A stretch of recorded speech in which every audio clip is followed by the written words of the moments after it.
The El Socorro Center for Wildlife Conservation started a little more than 9 years ago, based in El Socorro on what was just 5,000 square feet of concrete and property. We've moved to Freeport, but we've held on to the name because Socorro means help, and that's what we try to do. So we literally try to help the animals and try to help with wildlife conservation in Trinidad and Tobago. Our purpose is to promote wildlife conservation through education, rehabilitation, and propagation.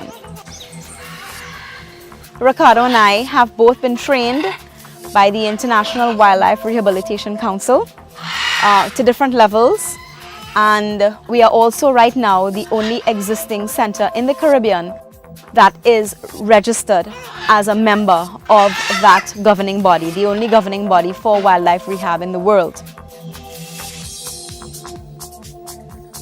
Animals come in with all sorts of injuries, besides the often broken wings, broken legs, gunshot wounds, struck by cars. A whole lot of injuries are meted out upon our animals, and they come here, and we try our very best using what we've learned abroad to get them fixed up and get them back out into the wild. For the animals to be released, they have to meet certain criteria, what we call release criteria, which are set by the international organizations which govern rehabilitation. First of all, they must be able to identify their own species. A lot of times when animals are rehabbed, especially orphan animals, they think of themselves as people, and they stick around people and want to be like a person. So they must be able to identify their own species to be able to go out there and procreate. Secondly, they must be able to recognize and fear their natural predators, which would be man, domesticated animals, even cars and so on. They should know how to avoid. And finally, the animal must know how to fend for itself and find its own food and shelter out there in the wild. So we have to become the parents and prepare this animal to survive out there in the wild, else we'll just be dooming the animal to a slow but certain death. Unfortunately though, there are some animals that will never meet release criteria. What we try to do with these individuals, first, if it's an appropriate species and the animal is an appropriate character, they become our animal ambassadors, helping us to educate the public about our wildlife. We try to choose animals that are more misunderstood in the public. We try to go out with snakes, very commonly misunderstood in Trinidad.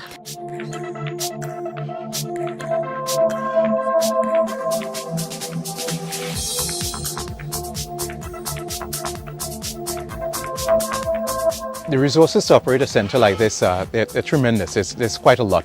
We do flyers, printing banners.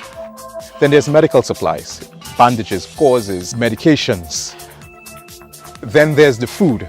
The ocelots, 4 ocelots that we have, eat about 550 pounds of chicken every month. Rats and mice, the snakes and raptors we have, they eat about 150 to 200 a week, depending on our load of patients at the time. Fruits, hundreds of pounds of pawpaw, cherries, cane, bananas, all this to provide a variety of animals that we have here with a proper diet and to enable them to find these similar foods when they get into the wild. We do have a handful of reliable volunteers. In addition to that, we get small donations from folks who come to visit. The other 2 main sources of funding for the center are our jobs, our salaries, Ricardo's and mine, and we work what I will loosely call our day jobs. And we also have income generating events.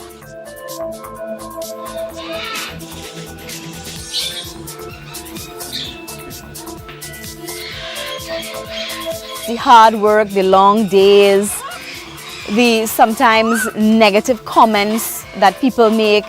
You know, so frequently we have people coming in here and talking about what could fit in a pot and what could wet dumplings, you know, just walking around right here. But when we release an animal and you know that you made a difference in what could possibly be future generations of that species, there's so much deep personal reward to doing this.